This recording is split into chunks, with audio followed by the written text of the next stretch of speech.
Currently the end of August, and as we approach the end of this month to go into September, I find myself thinking about the idea of really making September a productive period of time for me.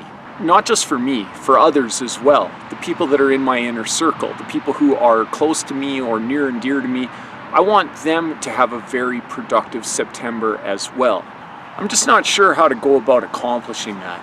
I can be a motivating force in a person's life. That's been well established at this point. I'm not the kind of motivational force in a person's life the way that some guru might be. I did want to come up with some sort of social media push to make September more productive. Something like Step Up September or Set It Off September. That honestly just isn't in my character. I'm not the kind of guy that is going to be able to come up with a hashtag and promote it heavily, try to get buy-in, and motivate you to live your best life for the month of September just through the use of some sort of social media hashtag or platform. But I still want to promote the idea to people that September is a pretty great month for you to lean into the projects that have been sitting on your to-do list that just haven't gotten the attention that they need to be completed. And I don't want to go too far down this idea of the difference between inspiration and aspiration. I mostly think inspiration is useless though. What you need are aspirational goals or aspirational figures in your life that will help you achieve your goals. But that's a small part of motivation. It in some cases might not even be a part of motivation.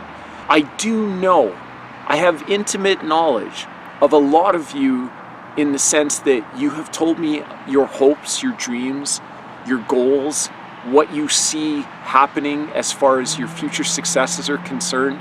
I also see you kind of stalling out when you're trying to achieve them. And there's no judgment here. I stall out on all sorts of things all the time.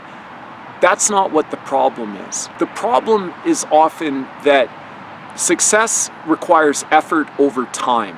And just as time is finite, so can effort be too. It comes down to a matter of just energy. How much energy do you have? I've spoken previously about the idea that just on the other side of exhaustion is enlightenment. You have to be a fairly hardy and resilient person to really push through that exhaustion to get to that enlightenment. That might not be for everybody. I'm a big proponent of something like sleep hygiene, for instance. I think that the more you sleep, the more you actually can get done in real life. But I was recently talking to a friend who was dealing with a tremendous workload, and my suggestion was go without some sleep for a while and really double down on doing your work. Show up to the office 2 hours early, 3 hours early, and just crush everything that's in your way so that you can get it done before everybody else even comes in. There's power in that. I used to do it in one of my former careers and it worked really well. The downside was that it's not sustainable. That's not a practice that you can keep up for any length of time. And the reason why you can't keep it up is because it comes down to energy. And if you don't have energy, you can't put forth effort. And if you can't put forth effort, you're not going to succeed. Effort over time equals success. So I don't have a cool hashtag, but I do have somewhat of a call to arms. I want you to go into September and just try. Give it your best effort. Give that best effort for as long as you can, at least for the month of September.